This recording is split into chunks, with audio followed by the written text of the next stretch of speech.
안 되는 거 아니야?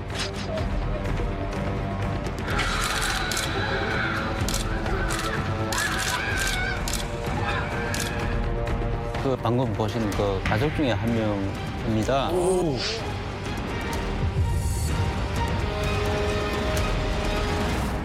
은 막내 장길수, 길수의 가족 15명이에요. 엄청나죠? 근데 진짜 요즘에 보기 어려운 구성이다. 대가족이죠. 이거 재벌가 설명할 때 말고.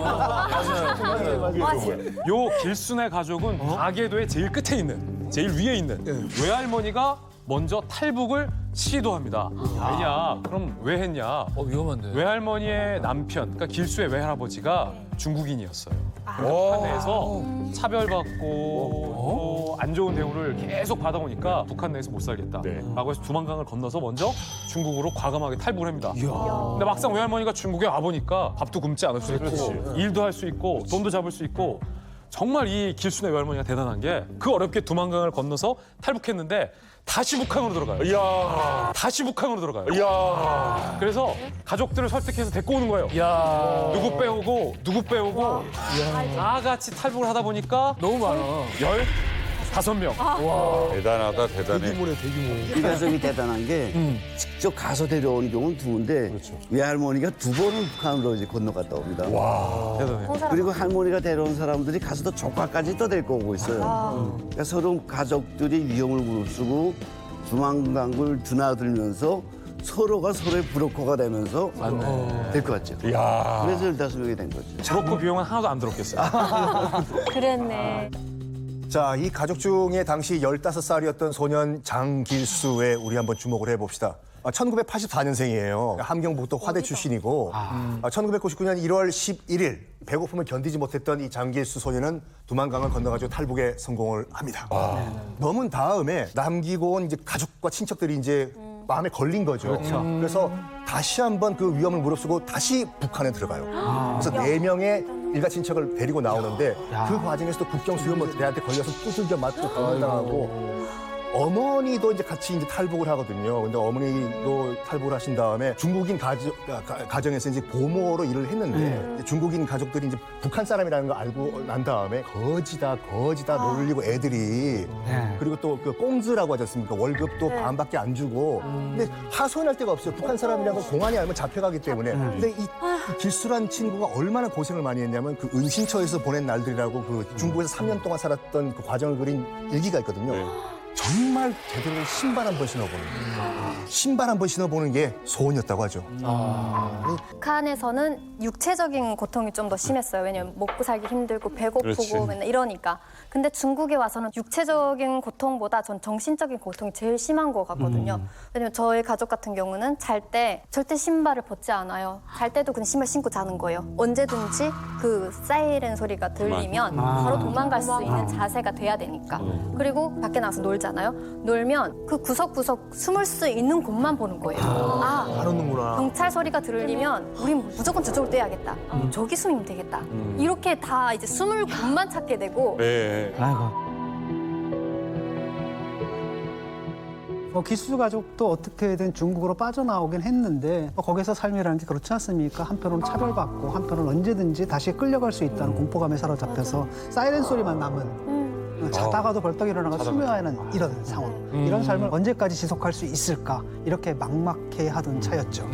자, 이쯤에서 한 분이 등장하는데요. 오늘 우리 이야기 중에서 제일 중요한 사람입니다. 문국한이었습니다. 자, 이 문국환 선생님은 어떤 분이었냐면 원래 한국에서 문구 사업을 하시던 분이었어요. 근데 마침 그때는 92년 한중 수교 이후에 14억 시장이 열린 거지 않습니까? 그 생각을 가지고 문구를 중국에 팔아야 되겠다 해서 건너가셨는데 근데 알고 지내던 조선족이 어느 날 15살짜리 소년을 한 명 데리고 와요. 정말 어렵게 살고 있는 그 소년인데 도와줄 의향이 있는가라고 한번 물어봅니다. 그 소년이 바로 장길수였습니다.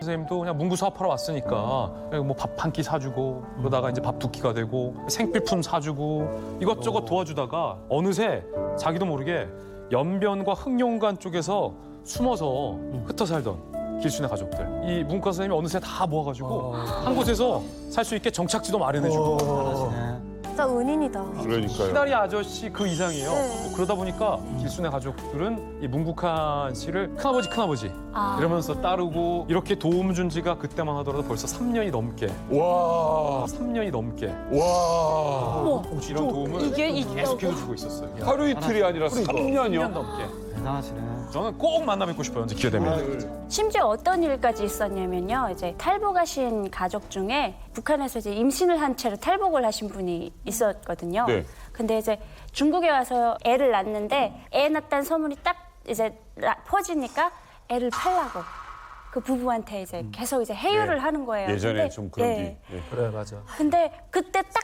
그 당시가 그 부부가 병치레를 해야 돼서 돈이 필요했었대요. 근데 이제 그 사실을 알고 이분께서 애들 그 편안하게 살라고 돈은 내가 지급해주겠다고 해가지고 그 15명 가족이 이제 태어난 아기가 한 명이 늘어서 16명이 됐는데 16명이 돼버렸어요. 아니 아까 16명이 되었어요. 큰아버지라고 했잖아요. 네. 애기 팔지 말고 날아. 큰아버지가 돈 보태줄게. 그리고 이름을 한미라고 또 지어줘요. 이름 지었어? 네, 문 선생님이 이름까지 지어줘요. 한미. 야, 이제 진짜 시다리 아저씨 정도가 아니라 집안 이제는 어른이죠, 이 정도. 이제 집안 어른이 되신 겁니다. 근데요, 이게 그냥 돈만 있다고 되는 일가 아니에요. 아유 안 돼. 중국에서 이렇게 돕는다는 거는 잘못하면 추방될 수 있는 아주 위험한 일입니다. 자, 어찌됐든 이 하늘이 내린 천사 같은 문국한 선생님께서는 여기서 멈췄느냐? 아닙니다. 이들을 한국으로 보내버리자 라는 마음을 먹게 됩니다. 은인이네 아주. 하나 계기가 있었는데요. 이분이 이제 어느 날 신문 기사를 봐요. 그런데 거기 보니까 서울에서 세계 NGO 대회가 열린다는 거예요. NGO. 세계 비정부 기구들의 축제인 99 세계 NGO 대회가 닷새간의 일정으로 오늘 서울에서 막이를 냈습니다. 21세기 NGO의 역할이라는 주제로 열리는 이번 대회는 국내외 100여 개국, 1000여 개의 단체와 7천여 명이 참가한 NGO 대회 사상 최대 규모입니다. 이와 함께 세계 NGO들의 활동상을 보여주는 홍보 전시관과 다채로운 문화 행사도 펼쳐졌습니다. 그래서 이걸 딱 보고 그 자리에서 북한의 실상에 대해서 알려야겠다. 이렇게 생각을 한 겁니다. 자, 이 NGO가 어떤 대회냐면 당시 이제 잠실 올림픽 펜싱 경기장에서 이제 열렸는데 대회사는 당시 대통령이었던 김대중 대통령이 대회사를 하고 큰 행사네. 해외사 누가 있는 줄 알아요? 누가요? 우고 차베스 베네수엘라 대통령이 당시에는 아주 인기 좋았죠. 그렇죠. 어마어마한 음. 행사였어요. 그 문국환 선생님은 이렇게 생각하신 거죠. 전 세계 모든 NGO 단체가 다 모이는 이 행사에서 공개를 하자. 근데 문제는 뭐냐면 북한의 식상을 어떻게 알리느냐. 거기서 뭐 사진을 찍어 온 건 아니잖아요. 그렇죠. 그래서 어떻게 했냐면은 길수한테 이 문구점 하지 않습니까? 그러니까 문구류를 다 주는 거야. 도화지부터 크레파스부터 다 주고 네가 겪었던 일들을 그림으로 그리라. 그림으로 그리라. 그리고 그림으로 한번 남겨보라고 합니다. 그래서 그때부터 길수가 자기가 겪었던 북한에서 겪었던 모든 일들을 글과 그림으로 이제 기록하기 시작하죠. 근데 신청서 기한을 못 맞추셔가지고 일단 공식적으로는 참가가 불발이 아이고. 됩니다. 그래서 야외에서 전시를 해볼까? 그러네, 뭐 행사장 입구에다가. 입구에서 저기 그냥 이렇게. 붙여놓고. 근데 마침 그때 비가 왔어요. 아유, 그림을 전시할 수는 없잖아. 야에서 안 되네. 아유. 근데 마침 한 부스가 비었다는 얘기가 들어요. 뭐라고, 비어있다고요? 비어있다고? 1개국, 한 개국이 참가를 안 해가지고 부스가 나 그 시간 딱 비었다. 허가를 못 받았잖아요. 네? 허가를 못 일단 들어가자. 일단 들어가서 전시하자. 약간 라고 해서 엑스포 같은 거구나. 그렇죠. 그래가지고 전시에 성공했다고 합니다. 아, 거기다 그냥 열어놓은 거야? 빈자리 막 가지고 빈자리. 진짜 대단하다. 그래서 그 그림은 정말 언론들한테 정말 엄청난 관심을 받았습니다. 그래서 제가 또 이 신문을 또 신분. 가져왔습니다. 그 당시에 기사입니다. 뭐야? 뭐야? 여기 보시면 여기 탈북 소년의 자유 향한 그림전. 여기 보시면 이 전시회는 170여 개 NGO 홍보 부스 가운데 최고 인기를 누릴 정도. 엄청난 관심을 받았다고 하더라고요. 아니, 이분도 대단하신 분인 게, 아니, 허가도 안 받았고, 그냥 비어있으니까. 막 의지가 강한 의지도 있고. 대단합니다. 대단하죠. 그래서 그 세계를 놀라게 한 그림, 어떤 그림인지 보시죠. 그림도 있어요? 있습니다. 잘 그렸네. 이게 이제 제목이 뱀이랑 잘 그렸네. 이게 이제 제목이 뱀이랑 쥐를 쥐구나. 잡아먹답니다. 쥐를 잡아먹다. 뱀이랑 아무것이나 먹고 죽지 말고 살자. 죽지 말고 살자. 살자. 저는 이제 북한에서 영양실조 걸리거나 이러면 이제 아빠가 쥐를 잡아서 영양 보충 시키시고 그랬었거든요. 근데 북한에서 먹을 게 별로 없다 보니까 쥐고기가 너무 귀했어요. 자, 두 번째 그림은 이거는 이 제목은 이 제목은 이런 세상에서 사느니 차라리 죽는 게 낫다. 사형당하는 장면이네요.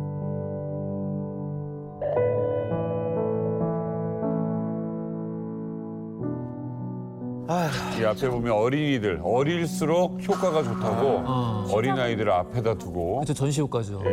야, 저거 하는 거지. 진짜 실제 상황을 지금 그렸네. 그렇죠, 완전히 그려놓은 거죠.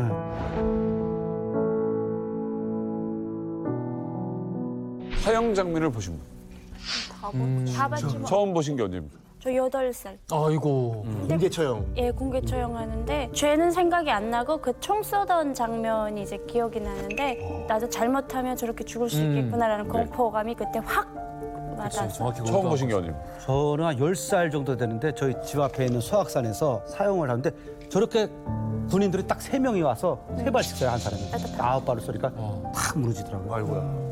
저도 8살 때 있었는데 그러니까 꼭 어렸을 때 보여주는구나. 이민학교에 들어가면 바로 볼 수 있어요. 유치원 때는 이게 의무가 아닌데 이민학교만 딱 가면은 그럼 선생님 대동하에 사형장으로 가는데 해방산이라고 정말 아름다운 산이 있는데 거기를 데려가서 아무것도 모르고 서 있는데 갑자기 총소리가 막 빵 들리는데 그 옆에 방송차가 하얀 방송차가 있었거든요. 거기에 하얗게 뭔가 팍 튀는 거예요. 그럼 보니까 진짜 피가 하나도 안 묻어. 아직도 너무 생생해요, 그게. 아우, 또 생각나. 그 내용 중에 정말 충격받은 게 뭐냐면 먹을 게 없어가지고 인육을 팔고 사는 그런 시장이 있었고 한 부모가 이 인육을 사서 먹은 혐의로 공개 처형을 당했는데 옆에 있던 그 어린 남매도 같이 총살을 당했다. 총살을 당했다. 이 얘기를 문국환 선생님한테 하신 거예요.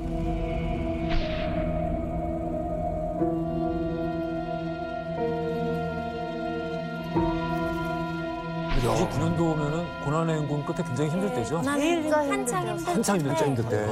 인육을 팔았다 하는데 팔 때 사실 이게 인육이에요, 사세요가 아니라 그냥 진짜 이 원래 사람을 어떻게 해가지고 돼지고기인 마냥 다른 고기인 마냥 이렇게 파는 거지 인육입니다 이렇게 팔 그런 거는 말이야. 난 사실 이거는 지금도 안 믿어져요.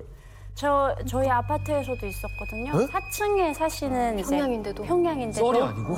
예, 4층에 사시던 이제 노부부 할아버지 할머니였는데 너무 배고프셨대요. 그래서 아침에 학교 가는 그 8살짜리 남자애를 아유, 진짜로? 예, 아이고. 납치를 한 거예요. 그래서 이제 그 아파트에서 그 엄마가 알았어요. 엄마가 이제 정신이 나가가지고 맨날 가서 두드리는 거예요. 우리 아들 주세요, 우리 아들 주세요. 그래가지고 그 할아버지 할머니는 이제 처형을 하고 엄마는 이제 그 정신병 때문에 평양에서 살지 못해서 이제 추방이 됐었거든요. 진짜 유명했어요, 저희 동네. 처음에는 사실 제가 문구를 하다 보니까 아이들에 대한 관심이 좀 있었죠. 그래서 그 꽃제비들이 그 연길 바닥에 그냥 눈만 뜨면 막 발에 채이는 게 꽃제비였습니다, 당시에.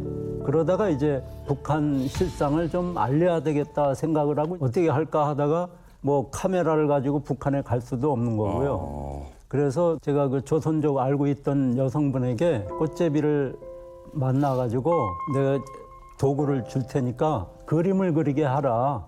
자기 경험한 것들을. 그런데 어느 날 누구를 하나 2년이 됐다고 이제 연락이 왔습니다. 거기를 갔는데 놀래가지고 도망가려고 이제 하는데 그 옆에 있던 할머니가 야, 길수야 가지 마라. 그 나쁜 사람 아니다. 그런 거예요. 와, 이건 갑자기 어디서 나타난 그런 사이가 아니네요. 찾으시다가 보니 길수가 등장하게 되네요. 알겠습니다. 그래서 제가 이제 그때부터 일기도 좀 쓰게 했고 그래서 일기가 여기 원본을 제가 가져 나왔는데요. 여기 이제 그 길수 소년의 일기입니다. 여기 이제 길수가 처음부터 쓴 건 아니고요. 몇 달 지난 다음에 소일거리를 줘야 되겠다 해서 이제 일기를 쓰게 했죠. 여기 제가 하나만 좀 읽어보겠습니다. 나라 없는 백성 상갓집 개보다 못하다라는 속담과 같이 살 길을 찾아온 북한 사람들의 처지는 가는 곳마다 숨어 살고 잡히면 찍소리 못하고 북한으로 강제 송환된다. 어머니가 돌아와서 하는 말씀이 부모도 못하겠구나 하였다. 북한 사람이라고 그 집 아이들이 거지거지하며 놀려준다는 것이었다. 뭐 이런 등등의 이런 일기를 부시니 마음을 아무리 독하게 먹으려고 해도 이제 무너졌죠. 15 그러니까 어린 학생들로부터 뭐 60 넘은 그 길수 할아버지 할머니가 전부 다 어린 자식으로 보이니까 이게 문제가 있었던 거죠. 아 고생길이 훤하네. 그러니까 어른들마저도 내가 먹여 살린 자식처럼 보이니까. 근데 우리 선생님이 마음이 굉장히 거우신 거예요. 너무 따뜻하신 분. 그런데 이제 이거 제가 국제사회에 좀 알리자 해서 이제 그 세계 NGO 대회가 있다는 정보를 알고 그래서 이제 그때 그림을 그리게 했던 거거든요. 네. 자기 수가족 그 아이들이 좀 있었기 때문에. 아니 이게 뭐 다른 방식도 여러 가지 있었을 텐데 그림을 통해서 알리는 게 가장 효과적일 거라고 생각을 하신 거잖아요. 예, 그리고 이게 그렇죠. 지금 적중이 된 거잖아요. 예, 예. 이게 적중됐을 때 어떤 기분 드셨어요? 적중될 거 생각을 못했고 세계 NGO 대회이기 때문에 이 국제사에서 남북 중요한 말씀. 분단국가구나. 그러면 분단국 저쪽에 대해서 궁금할 테니까 그걸 어떻게 우리가 좀 보여줘야 되는데 뭘 가지고 보여주겠습니까? 근데 그때 그림 전시한 다음에 네. 워낙 이슈가 되니까 북한에서 알아모여서 엄청 알았어요, 화를 내면서 네. 예, 그거 그렇게 됐습니다. 우리나라 그렇지 않다. 북한은 뭐 아주 우월한 사회에서 너무 잘 살고 있는데 다만 너희가 왜 NGO 단체 해가지고 이런 걸 거짓말을 안 해가지고 비탄한다. 저쪽 남조선은 저쪽으로 책임져야 한다면서 네. 엄청 거기서 나름대로 막 항의하고 그랬더라고요. 자, 근데 길수 가족은 그 당시에 그러니까 연변에 살고 있었던 거죠? 예, 예. 연변하고 흑룡강성에 그렇게 나눠져서 두 군데 예. 있다가 쥐먹는 그림 그런 게 소개되면서 영국에 나오고 유럽에 쫙 깔리니까 위험에 처하게 됐습니다. 이 가지고. 왜냐면 그게 알려지니까 느낌이라는 게 있잖아요. 네. 아 이거 여기 연길에 계속 뒀다가는 큰일 나겠구나. 그렇죠. 그래서 10사람을 그쪽으로 옮깁니다. 열 사람 옮기는 것도 보통 일이 아닌데. 아, 정말 보통 일이 아닌 것이 검문 때문에 몇 팀으로 나눠서 기차로 가고 뭐 버스로 가고 해서 거기 이제 들어갔죠.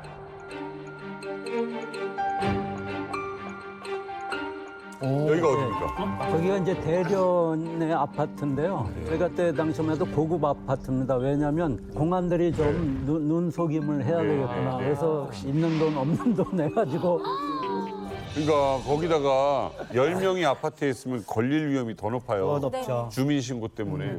그 위험을 무릅쓰고 그 아파트로 옮깁니다. 아까 그 그림이다. 예, 시키지도 않았는데 아까 그 그림이다. 예, 시키지도 않았는데 이게 이제 처음으로 국제사회 뉴스위크에 이게 보도가 됩니다. 뭐라고 그러냐면 제목이 럭키맨이에요. 지금 많은 사람들이 굶주림으로 막 무리지어 죽어가는데 자 손에 쥐 있죠, 뭐 여기 있지, 바닥에 있죠. 이러니까는 이게 행복한 남자. 럭키맨이라는 아 이게 행복한 거네. 이게 뉴스위크에서 그렇게 제목을 잡았더라고요. 예. 저 로프를 뭐. 아, 저거는 그러더라고요. 하루는 저 큰아버지 공안들이 들어오면 어떻게 합니까? 뛰어내려야 됩니다. 거기 4층이거든요. 높은데. 근데 그 밧줄을 사다 달라고 하더라고요. 그 항시 저기에 그 창문가에 있어갖고 만일의 사태를 대비해서 줄 타고 내리겠다고 해서 저기 그겁니다. 어쨌든 지금 10명이라는 사람을 대련까지 데려다 놨어요. 이거 일 너무 크게 벌려서 후회하지. 커졌어. 이미 뭐 후회할 수도 없는 것이 자식을 낳아놓고 뭐 후회해봐야 소용없는 거 아니에요. 이미 자식이 됐어요. 이때 결혼을 하신 상태였어요? 아 물론 그렇죠. 한국에 그러면 부인께서 계시고? 아이들 이제 셋 있고 애도 셋? 애기 엄마도 있는데. 근데 여기다가 지금 10명을 데려다 놨다고요? 그러니까 이제 찬성하실 리가 없는데. 아유 그렇죠. 양쪽에서 우리 아이 엄마가 지금도 그래요. 길수는 머리카락 하나하나 세는데 자식 셋인데 생일도 모르고 어느 학교 나왔는지도 모르고. 섭섭하지. 근데 얘는 태어난 날짜까지 알거든요. 그치? 제가. 일수랑 그러니까 그게 후회해봤자 소용없는 거고 이게 이제 책도 내고 알려지다 보니까 결국은 이게 이제 북한에 들어갔죠. 소식이. 네, 밀고자가 생기고 밀고를 하면서 이제 잡혀서 누가 붙잡혔어요? 그때 당시에 이제 외할머니하고 어머니 그다음에 한미 아버지, 엄마 이제 잡혔죠. 아유. 그래서 지금 그 어머니는 정치범 수용소에 들어가고 이제 외할머니가 길수 외할머니가 마지막 그 면회를 간 거예요. 정치범 수용소에. 근데 아들한테 보낼 수 있는 마지막 메시지를 이제 자기 친정 엄마한테 한 거죠. 그러니까 저희 계시는 이제 문국한 선생님을 아들아 친아버지로 생각하고 자유 대한민국에 가서 정말 열심히 살아라. 그것이 이 감방에서 어머니의 마지막 소원이다. 그거를 길수 씨는 어머니 유언으로 지금도 생각을 하고 있다고 합니다. 어쨌든간에 그 돌파구가 필요한 상황에서 이제 문 대표님은 이제 북경에 있는 유엔 난민 기구에 이제 받아달라. 지금 이 뭐 난민 인정을 해달라고 하는데 그 유엔 기구에서는 곤란하다. 근데 문 대표님께서는 계속 문을 두드린 거죠. 만나자, 협상하자. 그랬더니 이제 그럼 좋다. 그러면 장길수 가족 가운데 한 명을 대표로 한번 만나보겠다. 그때 결심하시다고 하죠. 그냥 유엔 기구에 몰려 들어가서 그래서 탈출하자. 쳐들어와서. 네. 야, 아니 이 가족들은 어떻게 보면 대표님 이 작전에 굉장히 망설였을 것 같은데 왜냐면 일반적인 이 탈북 작전이 아니잖아요. 제가 이제 유엔을 이제 처음 들어갔을 때 하는 말이 중국, 북한 사이에 난민은 존재하지 않는다. 중국 정부가 허락을 안 하니까 우리도 할 수 없다. 그래서 면담은 좀 하자 그러니까 한 사람 대표를 만나자고 하는 거예요. 아, 됐구나. 그때 이제 회의를 했죠. 돌아와서. 그 10명이 있는데 보니까 전부 다 안 가겠다는 거예요. 유엔으로? 네. 무서워서 그럴 근데 왜 그러냐면 왜? 그때 사건이 있었습니다. 뭐냐면 7명의 탈북자들이 중국에서 러시아로 갑니다. 가서 그 난민 인정을 받아요. 러시아에서? 러시아에서. 근데 며칠 있다가 다시 핑퐁해서 중국으로 보냈고 중국에서 바로 북송을 시켰습니다. 그게 이제 언론에 나온 거예요.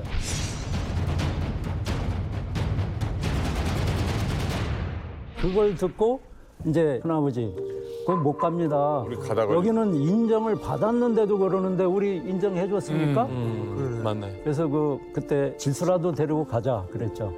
그랬더니 이 많은 사람 가운데 한 사람은 안 됩니다. 좀 여러 사람이 그래서 고민에 빠졌는데 그때 이제 몽골로 가려고 몽골 국경 쪽으로 갔습니다. 몽골로 가기로 그럼 결심을 한 거네요. 네, 어쨌든 다 이제 도망가야 되니까.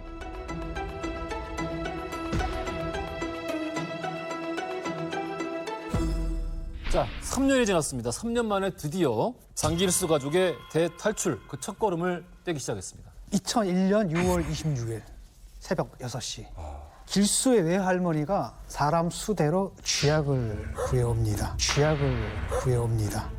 그리고 가족들한테는 이렇게 나눠줘요.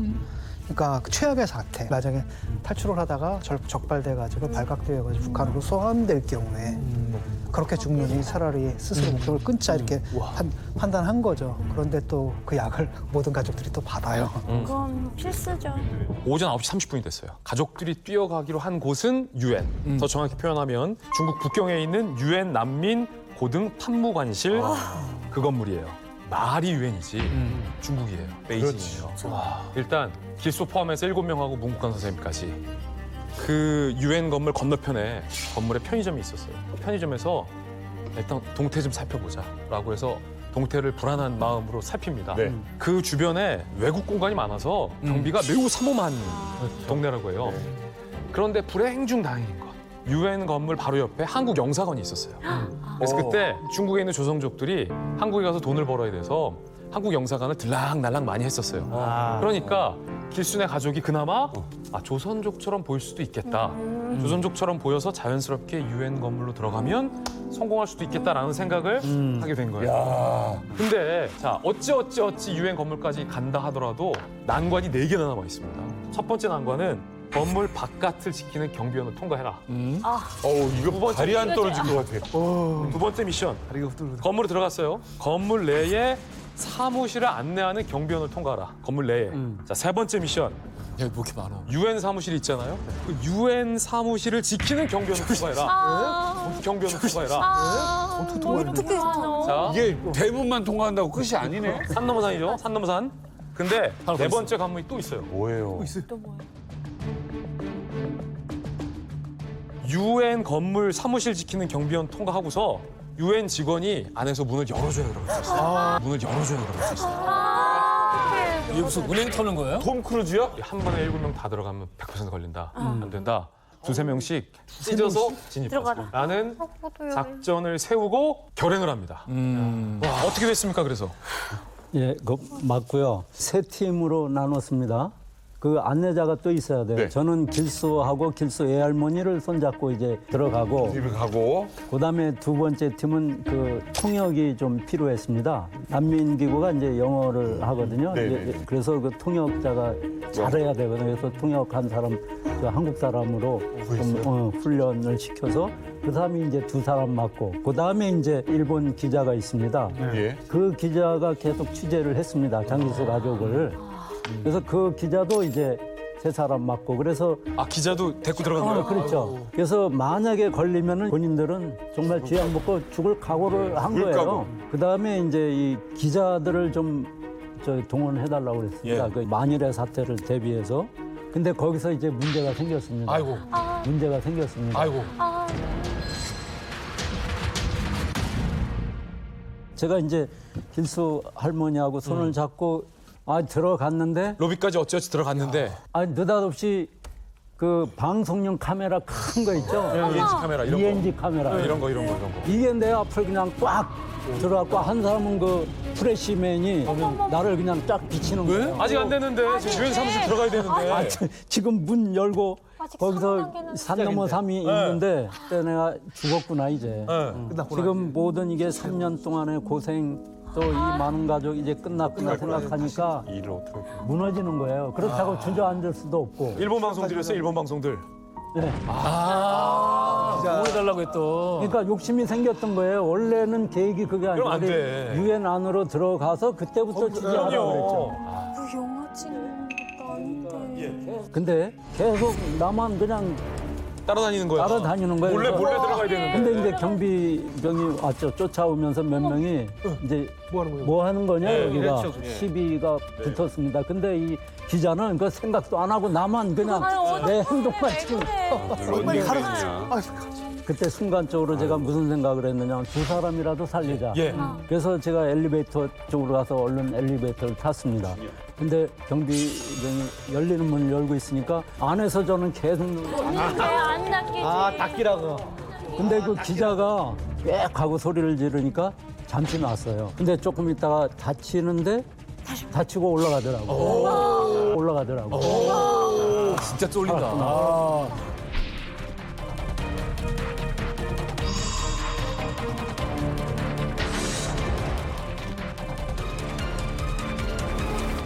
그래서 이제 올라가서 보니까 이제 경비병, 유엔 지키는 경비병이 계속 요새 오던 분이거든요.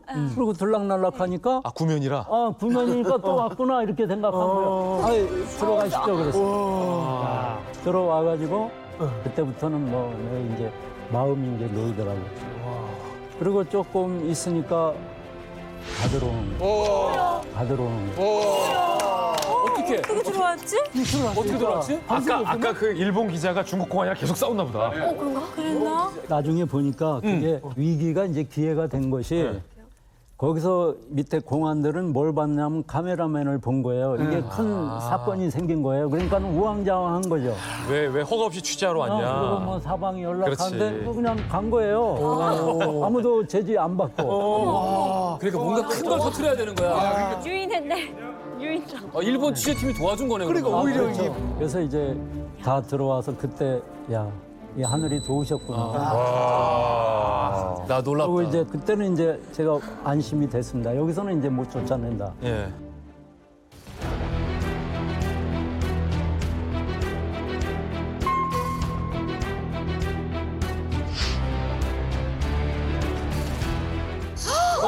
손잡고 당당하게. 그거를 또 계속 찍었네. 저 입 앙당 물고 계시는 거. 진짜 얼마나 긴장했겠어. 이게 진짜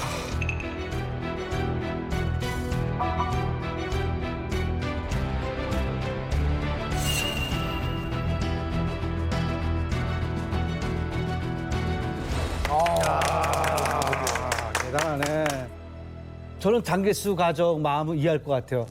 제가 여기 한국에 올 때 저 가족만큼은 아니었는데도 그때 굉장히 떨리고 또 공항 나가다가 또 잡혔을 때 이게 참서 그때 진짜 다리가 우들도 움직이지가 않아. 그럼. 이렇게 사무실 갔는데 그때는 뭐 한국 그 참사관들이 다 보호해줬는데도 저렇게 갔는데도 진짜 막 소변이 막 나오고 북한에서 데려가는 줄 알고 근데 저거는 뭐 저보다 몇십 배. 저 같은 경우도 태국 대사관에 뛰어들어간 케이스거든요. 그 20m밖에 안 됐던 거리인데 그 20m에 내 송사가 달린 문제라서 그 순간에 그 한 몇 초간 그 순간에 막 천국까지 인생 걸린 거 아니야? 인생 걸리지. 요 한 20cm 문이 열렸는데 거기에 막 머리부터 들이밀고 제가 너무 바빠서 그러는데요. 좀 먼저 들어가서 얘기할게요. 그렇지. 그렇지, 그렇지. 막 이렇게 밀고 들어갔어요.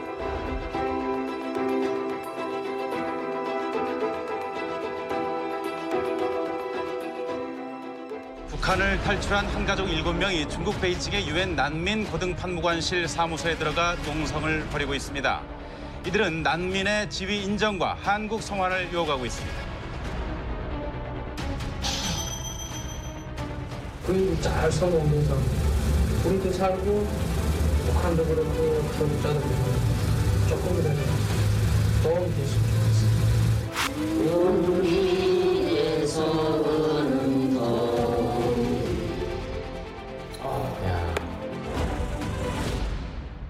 어쨌든 이게 장길수 가족이 들어가면서 UNHCR하고 중국 정부 그리고 한국과 북한 복잡한 서해 이제 외교전을 벌이기 시작하죠. UNHCR은 중국을 향해서 절대로 보내면 안 된다. 북한으로. 보내면 안 된다. 만약 중국이 그 탈북자들을 난민으로 인정하지 않는다면 60살 넘은 노인이 있으니까 그 사람이라도 한국으로 보내라 라고 얘기하고 한국 정부는 중국을 향해서 절대로 안 된다. 강제 북송 꿈도 꾸지 말라. 아주 강력하게 얘기합니다. 그리고 북한은 북한대로 중국 주재 북한 대사를 현장으로 구파를 해요.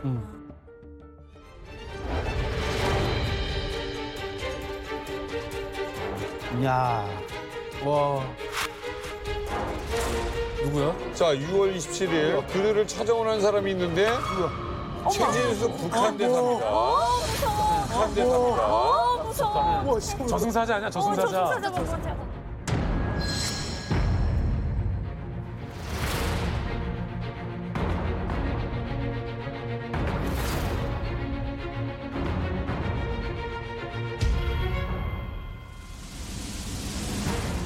유엔 피난민 고등판무관 사무소의 불공정하고 내정 간섭적인 행위는 절대로 용납될 수 없다.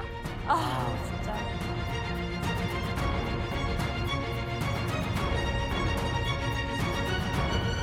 I think we can only hope that China will, of course, take into consideration that this is very much a humanitarian issue.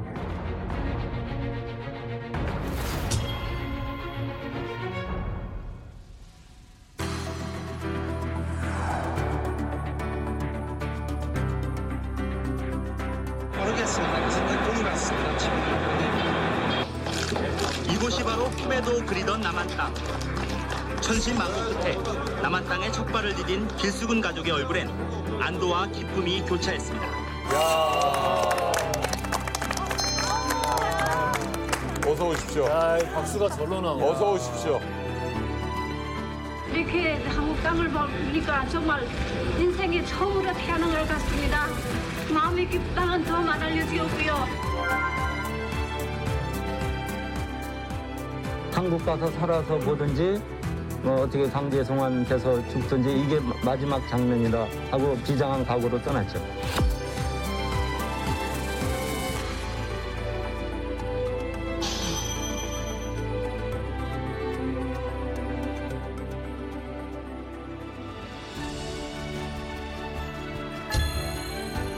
아, 미치겠다, 진짜. 아, 미치겠다, 진짜. 성공했어. 10명이. 어마어마하다. 한국에 다시 만난 거야.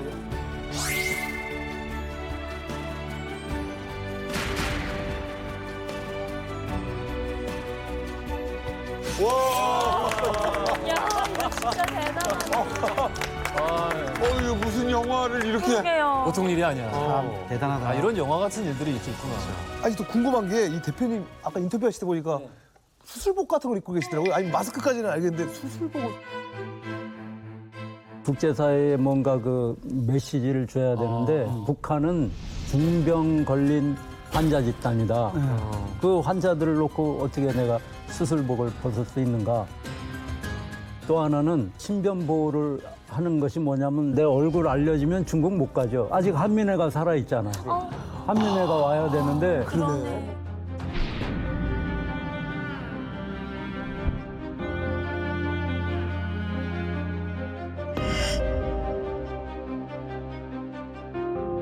대사관으로 질주하라. 16명의 대가족의 집단 탈북. 몽골 루트로 3명이, 7명은 유엔 사무소로 진입해서 탈북에 성공했습니다. 이제 남은 가족은 그럼 어떻게 되는 건지 너무 궁금합니다. 자, 대한민국에서는 한일 월드컵으로 인해서 기대감이 한껏 부풀어 있던 시기입니다.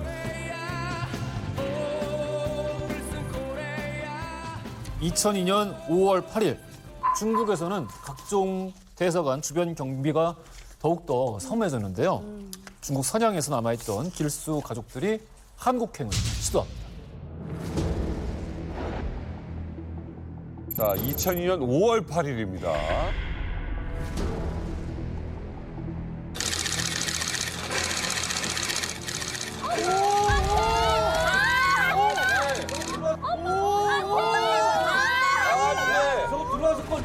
야! 하지 마. 어떡해.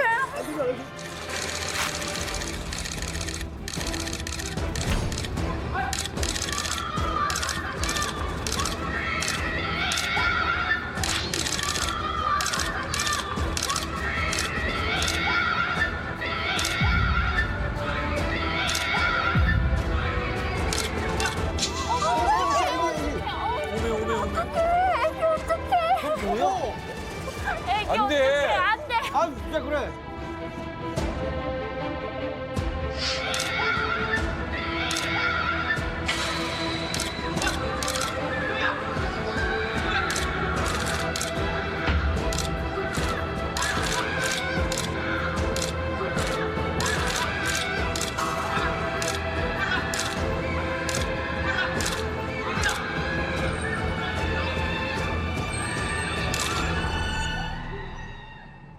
어머, 어떡해. 하지 말라고. 하지 말라고. 어머, 어떡해. 속상해.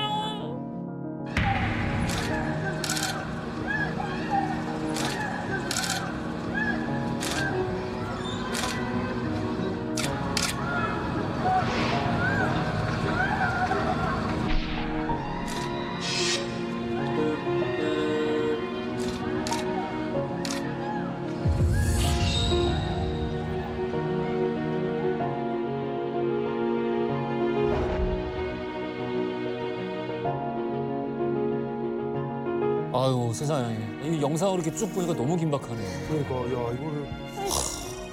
세상에. 지금 중국 선양에 있는 일본 총 영사관입니다. 그러니까 들어가는데 실패를 하고 또 문 앞에서 이제 막 대치하다가 이제 끌어내고 아기는 지금 서 있는 상황까지 저렇게 봤습니다. 이 어린아이가 고작 3살이라고 하는데 이렇게 또 계속 보고 있는 게. 저 마음이 참. 이제 공안이 애를 잡기를 이제 포기를 하고 애는 그냥 내버려 뒀는데 엄마를 안 가고 그냥 거기서 엄마를 계속 지켜보고 있는 거예요. 못 가는 거예요, 못 가는 거예요. 어떻게 하겠어?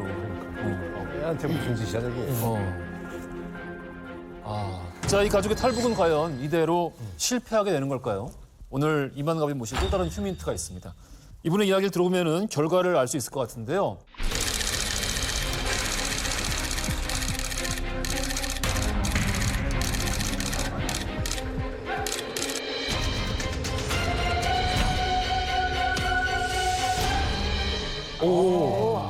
자, 저 인물들과 가족 어떻게 되는 관계세요?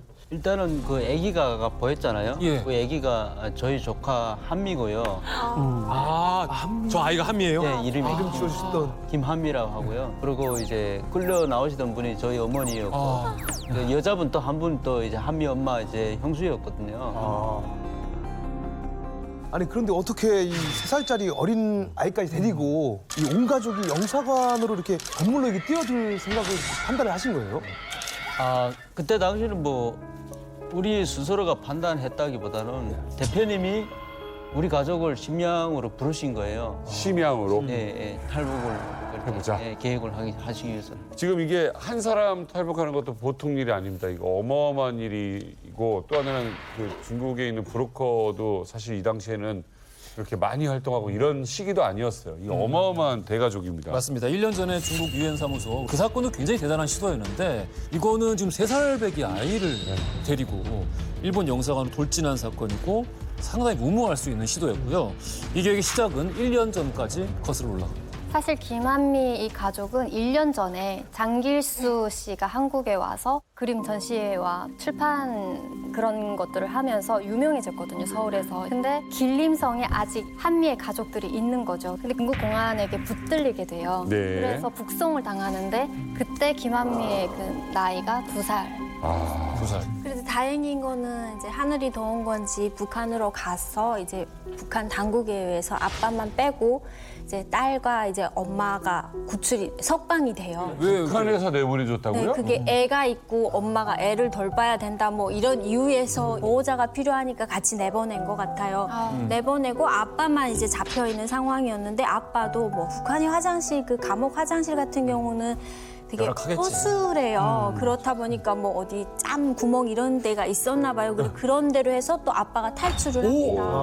해서 가족이 다시 친척 집에 모여서 뭉쳐가지고 다시 두만강을 건너서 탈북을 하는데 이때 한미를 두고 와요. 왜냐하면 두만강을 아기를 데리고 건넌다는 건 사실 너무 위험한 일이거든요. 왜냐하면 두만강 건널 때 이게 애 울음소리라도 나면은 바로 잡혀요. 그러니까 미래를 나중을 생각하자 해서 일단은 먼저 길을 찾기 위해서 두 분이 먼저 탈북을 하게 돼요. 아기가 너무 어리니까. 네, 너무 어리니까. 태준 씨 상황은 어땠어요 그때? 같이 잡혀 들어가셨습니까? 저도 강제 북송 당해가지고 공안에 잡혀서 예, 북한에 들어갔다 왔거든요. 그 북한 감옥에서는 탈출하신 겁니까? 예, 저는 마지막에 탈출했습니다. 그래서 나중에 한미는 어떻게 데려갔습니까? 근데 그 시간이라는 게 굉장히 짧아요. 저한테 시간이 없으니까 이제 보호원들이 따라오고 그럼요. 잡을 때 따라오고 있는 감옥 탈출했으니. 예. 그래가지고 그 몇십 분 동안에 그 수만 가지 생각을 했어요. 했는데 그 한미는 어린 아이잖아요. 내가 삼촌을 떠나가지고 어린 생명이잖아요. 그 어린 생명이 북한에 나오면 평생 이제 뒤도 못 보고 이제 굶어 죽거나 꽃제비가 되거나 뭐 여러 가지 더군다나 상황이. 가족들이 다 이러니 탈출했어요. 예, 맞습니다. 그래가지고 그 한미를 제가 찾아서 떠나게 됐습니다. 그 아기를요? 너무 잘하셨다. 한미 어떻게 업고 탈북하신 거예요 그러면? 제가 목에다 태우고요. 그때 그 목마하고 그때 당시 그 육사그룹과 무슨 순찰 때 보안은 경비대 해가지고 한 6가지 조직이 그 들판에 다 깔려 있어요. 벌판에. 오륙신리길을 얘들어가지고 산길을 얘들어가지고. 산길로. 예.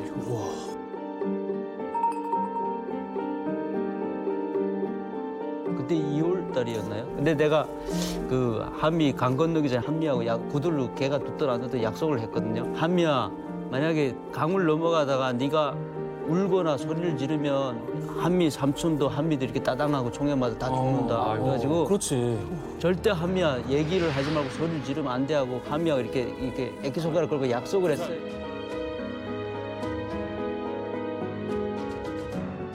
기억하나? 2살이? 다행히 제가 두만강 들어간 것이 좀 낮은 곳이었어요. 그래서 파도가 치면 목까지 오더라고요.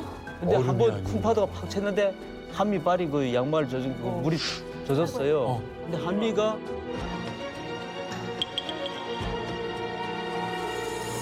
한 번 소리를 하더니 그다음 울지 않고 참더라고요. 찬물이 울지 않고 참더라고요. 찬물이 그 찬물이 닿았는데 아이고 기특하다.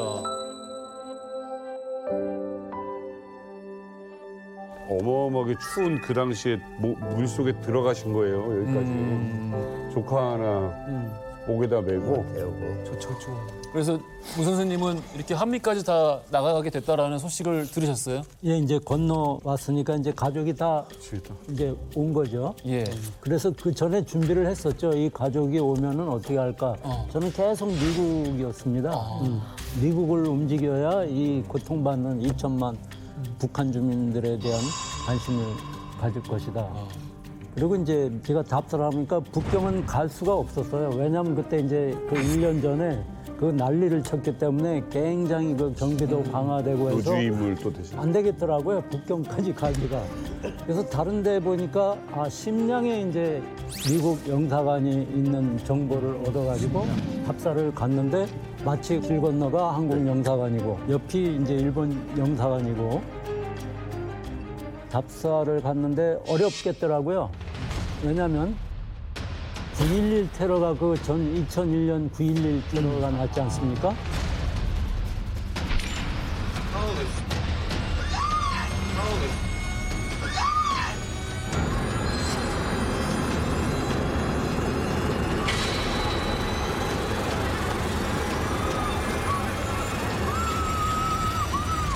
이게 뭐 세계적인 뉴스다 보니까 전 세계에 이제 미국 관련된 시설들이 그냥 철통같이 험해지는구나. 근데 담이 마침 얕았어요. 담이 뭐 사람 이렇게 담은 달 정도가 되는데 여기 한미 아빠나 이 김태준 씨 같은 경우는 조금 노력하면 넘을 수 있는데 여자들이 못 넘잖아요. 근데 옆에 보니까 일본 영사관이 문이 항상 열려 있는 것을 발견했습니다. 그러면은 일본 영사관으로 들어간 다음에 담 하나 경계니까 그 월담을 해서 미국에 들어가면 되겠다 해서 이제 여기 한미 가족을 불렀죠.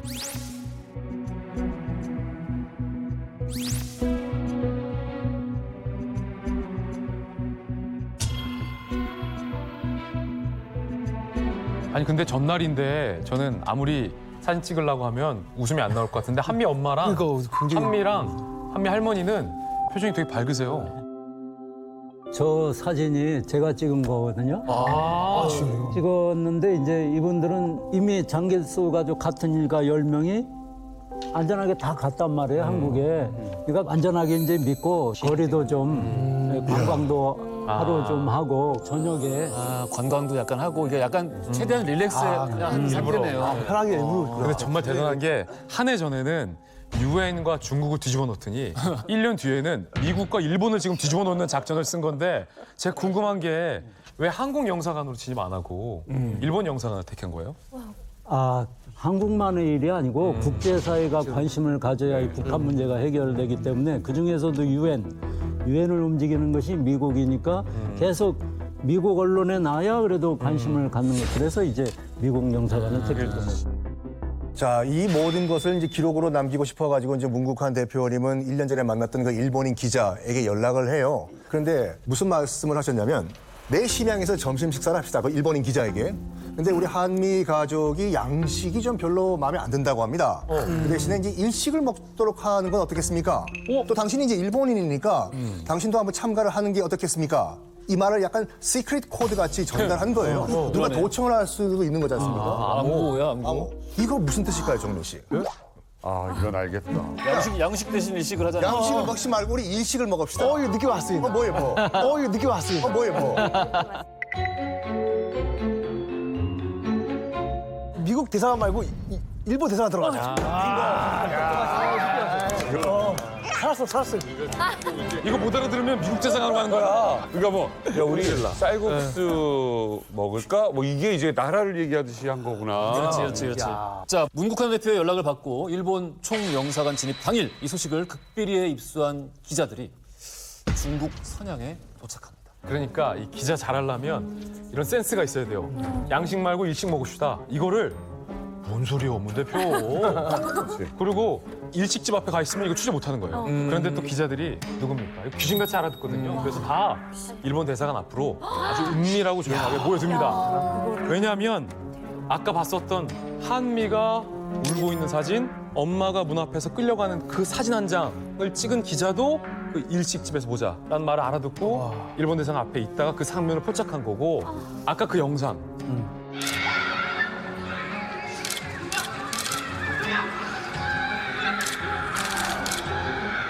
그 자리에 있었기 때문에 저 영상을 촬영할 수 있었거든요.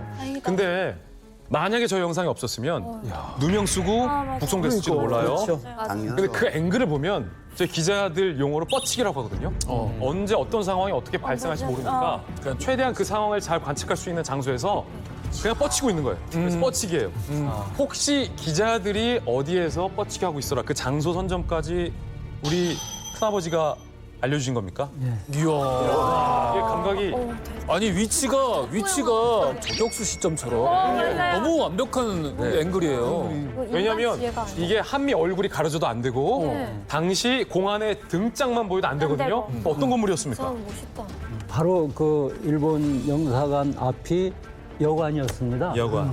거기가 이제 그 한국 영사관도 있고 그러니까 그 예지에서 많이 거기 모여들죠. 그러니까 저기를 취재 기자들을 가서 좀 사전 답사해야 되겠다. 원래는 이제 호텔에 우리 묵었었거든요. 다른 호텔에 묵었는데 기자들을 위해서 이제 그 건물을 예약을 하고 불렀죠. 이 한민회도 이제 가서 올라가서 그 앞에를 좀 관찰을 하고 기자들도 거기 와서 보니까 뭐 바로 코앞이죠. 정말로 앵글이 뭐 아주 좋겠다 싶어가지고 거기서 관찰을 하고 행동으로 옮겼죠. 야, 어떻게 보면 이제 일본 총영사관 이제 진입 1시간 전에 기자들하고 이제 한미 가족들이 앞 건물로 들어갔잖아요. 그때 태준 씨는 그 성공할 거라고 좀 이렇게 확신이 들으셨는지 그때 심경이 좀 어땠어요? 일단은 그 집 자체에서 이제 영사관 그 민원실까지 흔히 다 보일 정도였었거든요. 예.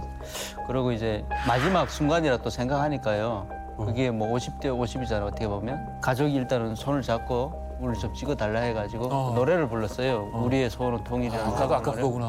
네, 그래가지고 우리 어머니도 울고 형수도 울고 그 자리에서 막 그 눈물을 흘리면서 그러고 또 그때가 5월 8일이었는데 그 점심시간 좌우 시간이었어요. 아무튼 좀 사람들이 좀 너무 아침에는 좀 민원실 너무 많이 들어오더라고요. 그렇죠. 근데 그 점심시간이 되니까 조금 이렇게 사람들이 좀 뜸해지더라고요.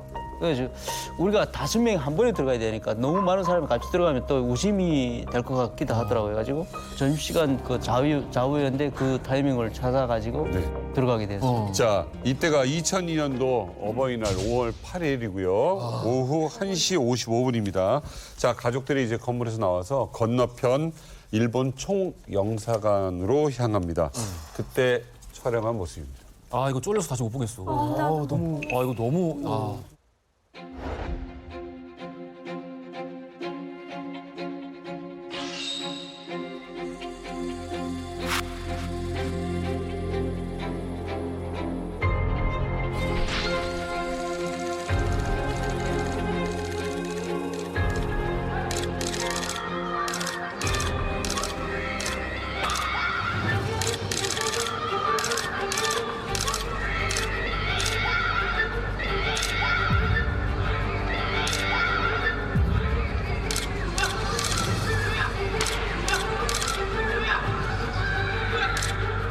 아니 들어갔는데. 저걸 막으면 안 된다니까.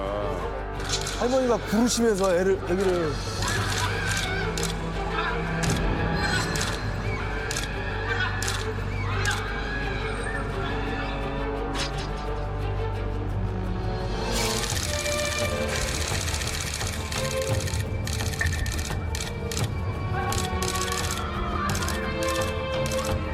일본 영사관 직원이에요.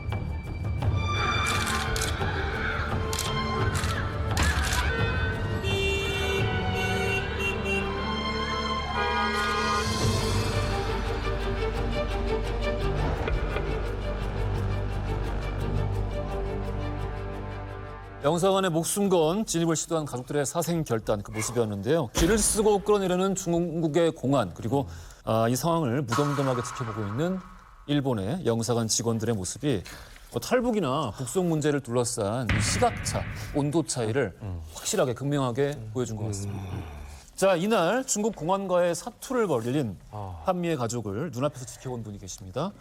이 사진 속에 찍힌 분들 중에 한 분이 결정적인 장면을 직접 보고 이 내용을 기사로 써서 한미 가족의 구출에 큰 역할을 하게 되는데요. 이 자리에 직접 모셨습니다. 예, 안녕하세요. 연합뉴스 이충원입니다. 반갑습니다. 이때에 현장에 계셨죠? 예.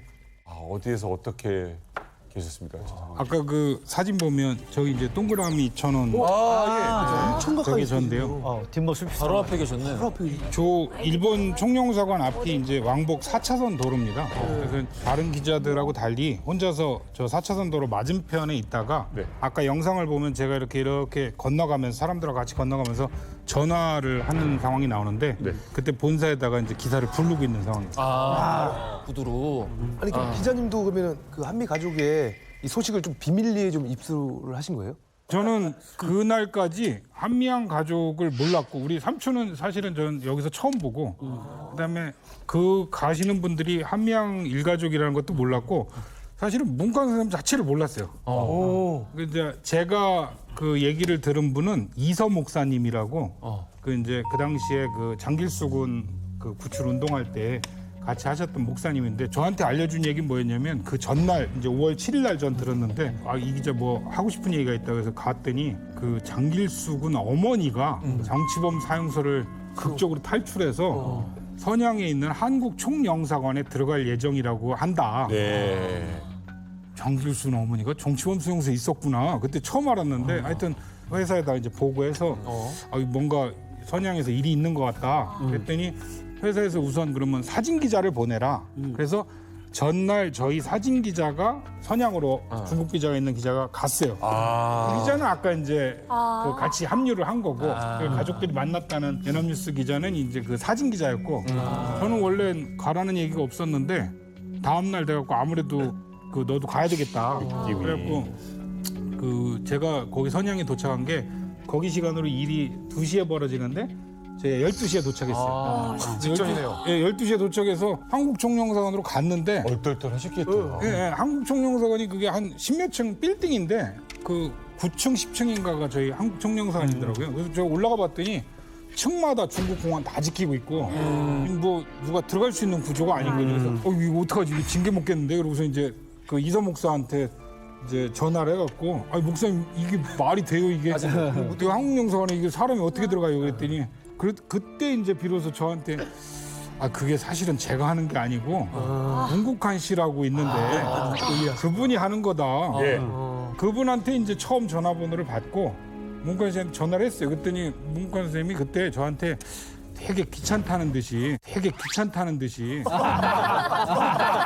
왜냐면 이게 지금 거사 직전이에요. 12시에 오신 그러니까 문 선생님 입장에서는 교도통신만 연락을 했는데 어제 저녁에 연합뉴스 갑자기 정보가 센 거잖아. 네, 사진 기자가 쫓아오더니 이번에는 이제 취재 기자가 따라 붙겠다고 전화가 오니까 일을 잘못하면 애매하지. 그래서 선생님 근데 여기는 한국영사관 못 들어갈 것 같은데 어디로 갑니까? 그랬더니 그때 일식집으로 오세요. 일식집으로. 이게 이런 거구나. 아니 근데 잠깐 이 선배 진짜 일본 영사관으로 알아듣고 가신 거예요? 아니면 왜냐면 일본 영사관 옆에 일식집이 있었거든. 일식집으로 알고 일식집으로 가신 겁니까? 그 얘기는 저는 알아들었어요. 그러니까 일식집은 그 일본 영사관이겠구나. 제가 그다음에 이제 이름하고 나이를 알려드렸더니 문 선생님이 되게 짜증내면서 사진 기자한테 미리 다 얘기했다. 또 얘기하라고 그냥. 예. 지금 어디들 계시는데 지금 오지 말래요. 오지 말고 그 일식집 앞에 있으래요. 혹시 두 분 쌓인 게 있으시면은 하루 좀 쉬었다 갈까요? 아니 그래갖고 제가 이제 마지막에 좀 그런 상황이 아니라는 걸 알고 그때부터 이제 좀 간척 모드로 그러면 그분들이 탈북자들이 어느 쪽에서 오는지만 알려달라. 그러니까 뭐 앞에 있으면 어디를 보고 있어야 될지 모르잖아요. 그렇죠. 어느 쪽에서 옵니까? 그랬더니 이거 보고 있으면 올 겁니다. 저 혼자서 이제 떨어져서 건너편에서 그렇게 하고 그러니까 보고 있었던 거예요. 근데 이제 그 오른쪽에서 이렇게 걸어오더라고. 딱 보면 알죠. 예. 자, 그때 뭐 몸싸움 나고 뭐 난리였습니다. 이제 그 붙잡히는 현장을 앞에서 보셨는데 그때 상황 좀 설명 좀 해주세요. 저는 그때 이제 되게 속으로 되게 고민이었던 게 저 양반들 지금 이렇게 가면 분명히 잡힐 텐데 문이 이렇게 살짝 열리는데 거기를 못 들어갈 것 같더라고요. 내가 저기를 빨리 뛰어가서 아직까지 이렇게 그 시도하기 전에 빨리 뛰어가서 저 사람들을 말릴까. 그렇을까. 잡히니까. 걱정되니까. 뭔가 상황이 이렇게 벌어지는데 도와주지. 제가 뭘 할 수 있는 게 없으니까. 근데 이제 좀 있다가 그 중국 사람들 희한한 게 그 무슨 일이 벌어지면 그 4차선 도로에 차가 가끔 이렇게 뜨문뜨문 다녔는데 우르르 몰려가요. 우르르 몰려갔다 우르르 빠지는데 우르르 몰려가는 틈에 이제 저도 이렇게 갔는데 제 앞에 그 이제 그 공안이 끄집어내느라고 한참 이러느라고 그걸 앞에서 보신 거예요? 제복 이제 엉덩이가 이렇게 내 발 앞에 있었단 말이에요. 저게 있네. 예. 내가 저 엉덩이를 살짝 밀면 아니야 그 생각 들 것 같아. 살짝 밀면 저 사람 저 들어갈 것 같은데. 그래서 엄마가 저 사실은 할머니를 살리려고 계속 버티더라고요. 엄마가 이제 버티야 할머니 가실 줄 알고. 근데 한참 이렇게 보고 있는데 계속 속으로는 이게 지금 뭐 하는 짓인지 여기 와갖고 이제 참 뭐라 그럴까? 자네가 예. 그렇지. 이게 개입을 해서 뭐 하는 해결해줄 수도- 짓인가 싶더라고요.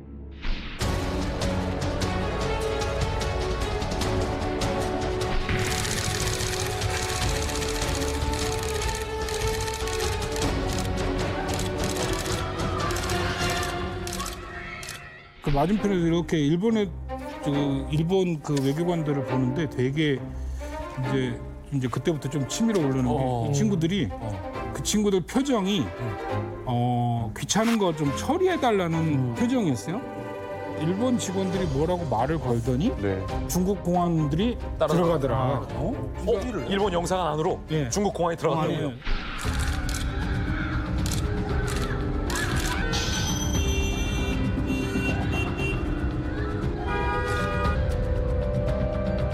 (5월 14일) 날 그 사건 발생 6일 후에 교도통신 베이징발로 그 당시 주중 일본 대사가 사건 4시간 전에 중국 공관의 직원들한테 전체 지시하기를 혹시 탈북자가 그 영사관 안에 들어올 경우 내쫓아라.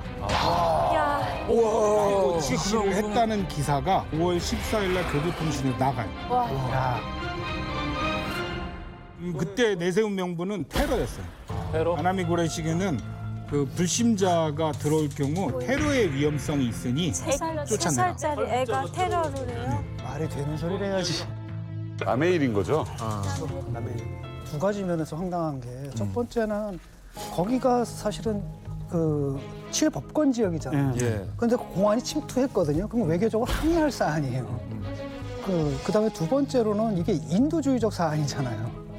근데 이것 자체를 파악을 못하고 사무적으로 처리했다라는 게 좀 화가 나네요. 지금 이 아까 한미 엄마랑 할머니는 잡혔고요. 먼저 지금 그 태준 씨랑 한미 아버지는 지금 안에 있다가 지금 말씀 들어보니 종합해 본 결과 일본 측에서 내어준 거잖아요. 그러면 5명 다 다시 잡힌 거예요. 어떻게 근데 이 자리에 계신 거예요? 그때 당시는 5명이 다 잡혀가지고 저보다 먼저 뛰어들어 형은 먼저 그 민원실까지 들어간 상황이었고 그 군대가 민원실 5명이 꽉 쓸어서 그 민원실 들어와가지고 형을 포박해가지고 끌어냈어요. 끌어내고 내가 따라오니까 이제 중국 사람들이 그 중국 영화 옛날 영화나 보면 뭐 국민당하고 전쟁할 때 보면 그 묶는 방식이 있어요. 목을 먼저 묶어요. 밧줄로. 그래서 사람마다 연달아 이렇게 묶는 거. 예, 밧줄로 목을 묶고 그다음 팔을 묶고 이렇게 다리를 묶는데 이게 돼지가 움직이지 못하게 짐승이 움직이지 못하게 하는 방식처럼 이렇게 뒤로. 네, 퍼박하면 그 몸을 이 각을 움직일 수가 없어요. 엄마 그 할머니랑 다? 네, 그러니까 어른 4명을 다. 여자가 모이고 해가지고 그 정확치는 않은데 한 7명인가 이렇게 들어와가지고 막 그 사람들이 군화 같은 그 군화 비슷한 걸 신었단 말이에요. 그걸 신발로 이렇게 막 머리고 뭐고 막 차고 막 딛고 막 이렇게 짓누르고. 아니 참 이건 뭐 하는 거냐 도대체 참. 때리지 말라고 잠깐만 내가 할 얘기 있다고 정말 얘기했어요. 나는 일본 영사를 만나러 온 사람인데 너희들이 이렇게 때려서 되냐? 난 영사를 연결해 달라 했거든요. 그러니까 그 처음엔 제 말을 무시하더라고요. 대한민국 오기 전에 1~2시간 전까지만 해도 중국에서 절대 우리를 안 보내고 북한에 보내려고 했어요. 그리고 북한 보위원이 김정일이가 너네 가족 데려오라고. 김정일이가 너네 가족 데려오라고. 김정일.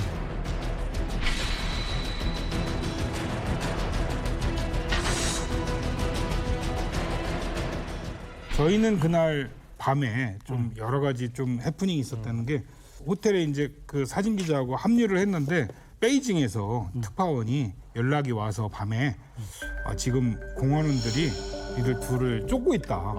기자를? 예. 그러니까 오늘 이게 너무 큰 문제가 돼서 둘이 지금 그 추적을 하고 있으니 호텔을 빨리 옮겨라. 필름 뺏길 수도 있고. 예. 그래서 그래요? 그래서 밤에 이제 호텔을 부랴부랴 또 옮겼거든요. 호텔을 옮기고 났는데 또 전화가 와서 또 옮겨라. 그 한 번 더 옮겨라. 밤에 호텔을 2번을 옮기고 근데 이제 그 다음 날 들어올 때는 무슨 일이 있었냐면 이제 귀국하려고 그 선영 공항에서 이제 비행기를 타는데 어제 밤 상황이 있으니까 아무리 봐도 제가 저 게이트를 통과하다가 잡힐 것 같은 거예요. 그래서 이제 옆에 뒤에 그 관광객이 있는데 제 그 빈 수첩이 하나 있었는데 거기에 연합뉴스 이제 전화번호 같은 거 적혀 있었거든요. 그래서 주면서 제가 사실은 연합뉴스 기자인데 내가 조금 있다가 저길 지나가다 잡힐지 모른다. 연락해줘야죠. 제가 그 혹시 저기 가다가 저 게이트를 통과 못하고 잡히면 여기 있는 이 번호로 빨리 전화를 해서 기사가 나가게 해달라. 네네. 이제 상황이 그렇게 해야 이제 완결이 될 것 같으니까. 근데 안 잡더라고요. 네, 사실은 실제 비하인드 스토리를 취재해 보면 그때 중국 공안이 이 영상을 찍어놓은 기자가 있었다라는 사실을 인지한 거예요.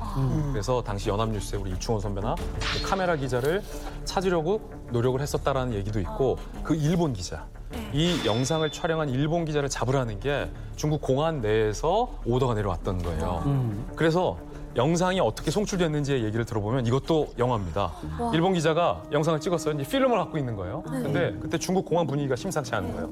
그래서 이 일본 기자가 중국 공항까지 가요. 그런데 공안들이 막 감시를 하고 있는 거예요. 그래서 비행기를 못 타고 돌아옵니다. 필름을 갖고. 그래서 일본 기자가 이렇게 생각했다고요. 아, 이거 필름 들고 도저히 비행기 못 탄다. 내가 붙잡힌 한이 있더라도 이 영상은 알려줘야 한다라고 해서 호텔 숙소에 들어와서 호텔 숙소에서 인터넷으로 바로 일본 본사에게 동영상을 전송합니다. 굉장히 오랜 시간을 걸려서 늦을 때인데 옛날에. 굉장히 늦을 때고 리얼타임으로 동영상을 전송해요. 그래서 일본 본사에서 이 영상을 받고 전 세계적으로 이 영상이 계속 데스트필 된 거예요. 그렇기 때문에 사실은 일본 카메라 기자가 붙잡히는 것까지 걱정하면서 필름을 어떻게든 사수했기 때문에 오늘 한미 가족들이 무사히 대한민국에 올 수 있었던 겁니다.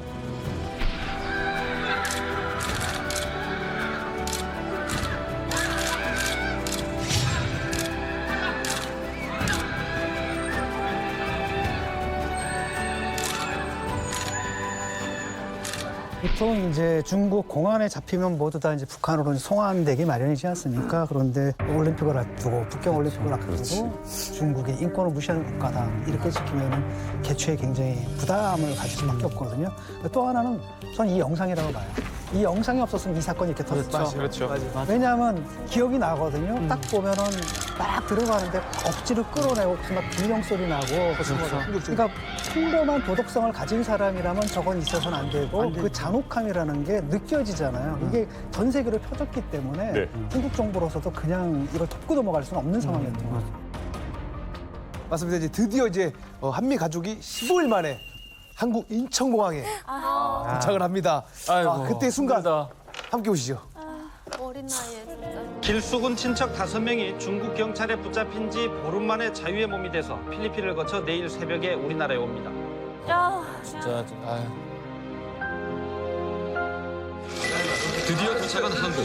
중국 경찰에 강제 연행된 후 보름 동안 겪어야 했던 불안과 공포에 대한민국에 왔기 때문에 그 모든 것을 용서하고 한국 땅을 밟은 데 대해서 하나님께 감사하고 둘째로는 많은 도와주신 분들에게 감사합니다.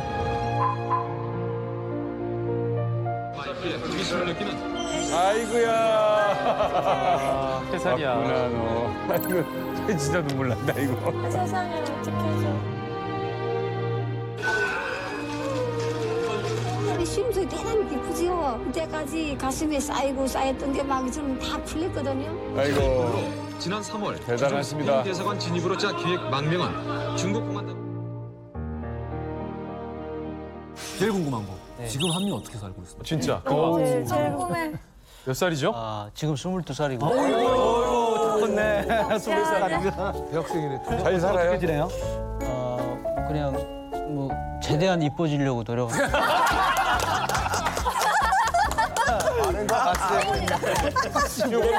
최선을 다하고 있어요. 우리 딸이 21인데 지금 뭔 얘기인지 알겠어요. 아무튼 이렇게 이야기 쭉 들어보니까 전체 가족을 살리는데 정말 큰 일을 하신 대표님께서 되게 뿌듯하실 것 같아요. 지금 이제 돌아보시면은. 우리 가족 저 혼자 좀 잘 살아보겠다고 대국 중국에 가면은 연필 한 자로 1원씩만 남아도 그렇죠. 1원씩 16억 되겠다. 그러고 갔다가 이제 이 장길수 가족을 만난 거죠.